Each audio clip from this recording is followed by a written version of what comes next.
BORTLE here, back from the LCS 12 event of the online format. That's right, folks, number 12. And whoa, we have here the finalist, second place. Welcome to the channel, man. Please introduce yourself to the world.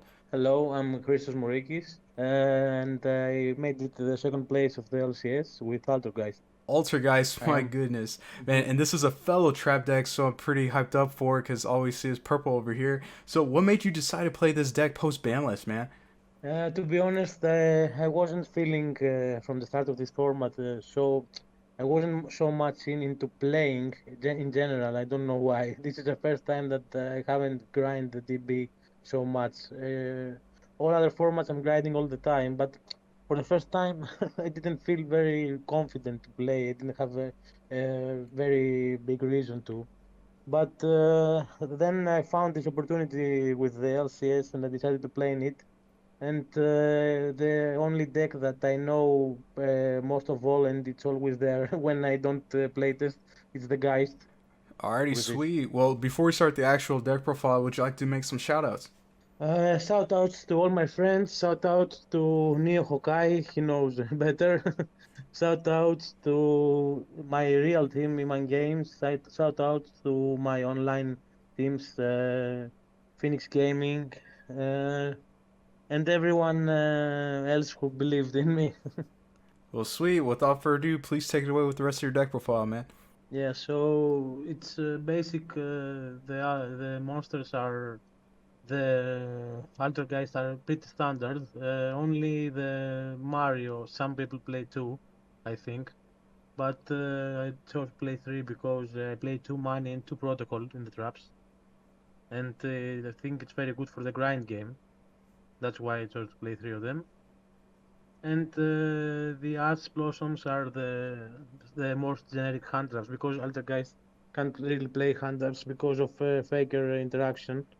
And you can't play Nibiru or Phantasme or Gamma or anything like that in the deck. That's why I didn't play also Ice Dragon Prison, which conflicts with Faker. Now with the pots, I decided to play the dualities and the extravagances.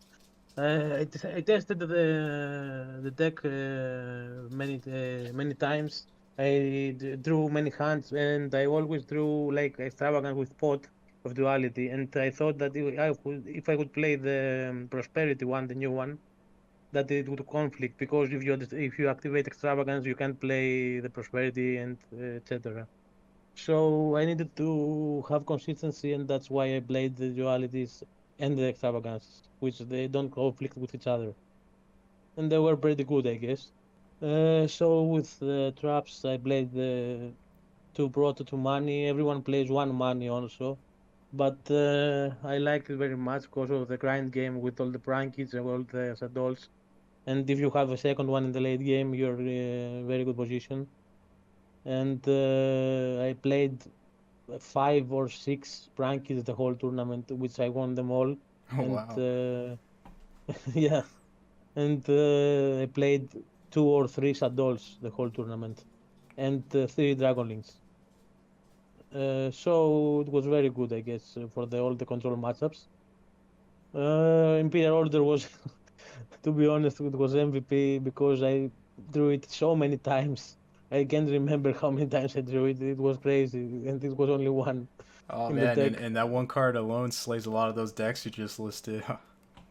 Yeah, it was game winner in many matchups, like in top eight, I think, or top 16 versus adults, which we were in time, and flipped the order, and he had four spells in hand, and he committed defeat. What in permanence? It's a very good. The only other second hand trap you can play with Faker, it's very good if you have it, and it's also because you can have a bounce with the silk also.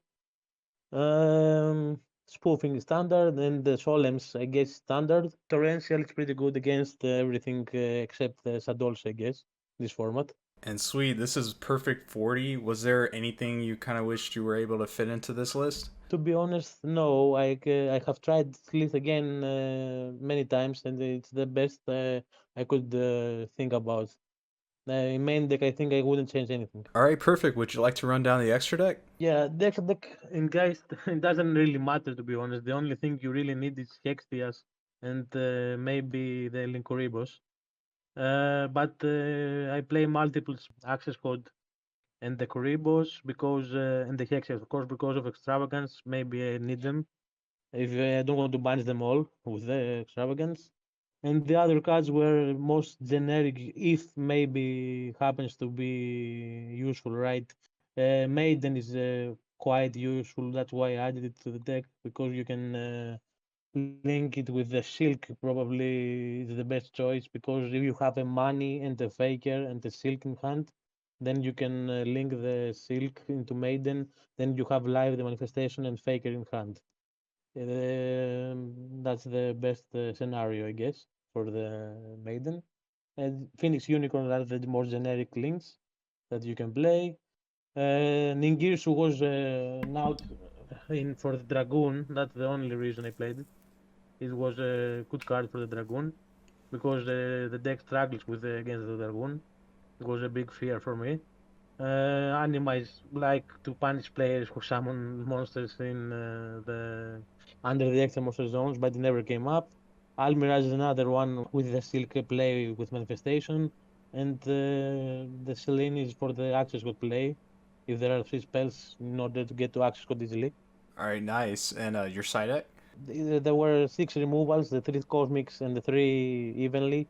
The only card I thought about chasing was about not playing the cosmics and playing 3 little ceilings in the side deck, which were good against the Dragon Link matchup. But in the end, I decided to play 3 cosmics because I thought that there would be many control matchups in the tournament, and I was happy about it because I played only with 2 Dragon Links in the Swiss rounds, and then only with one in the finals. And they were very useful. The cosmics against there can be only one, etc. There is going first cards. There were the 3 fragrance and the 3 appointer. They were always there if I needed for the storms, for the evenly match. The appointer stops it. For the harpies, etc. They were game winners because the deck struggles against removals like this, and you need to stop them in any case, yeah. And the 3 droplets were just for the dragoon because the deck auto loses to it. It's very hard to out it, and you need the card that can stop it. And also you can use it against Dragon Link if you go second because if you have torrential, I guess, with droplet, you can stop the whole board. You can break it when they summon something if they have negates, etc. Were you able to resolve the droplets in this tournament? Yeah, I did it once against the Dragolink. I used torrential and then droplet chain to negate the savage, Oh and man. and yeah, and in the you show the finals, I drew triple torrential. I don't know if you saw the last match. I drew triple torrential going second, but it wasn't enough to break the board of the Dragolink. It happens. Oh, but again, I think these LCS events are really cool, especially in these hard times where we can't, like, travel around the world and play Yu-Gi-Oh! So the LCSs are really instrumental for the online format. Yeah, I agree with that. It's something that everyone should try play because they're competitive, very competitive, and they're like the YCS. But we can't play IRL, so it's a good solution to play there. Yeah, well, again, congrats on making it to the finals, getting second place, man. Thank you, Kevin. Thank you. And listeners, if you're not a part of BORTLE Nation, suffer BORTLE. It's that easy and it's free. Oh God, yes. BORTLE out.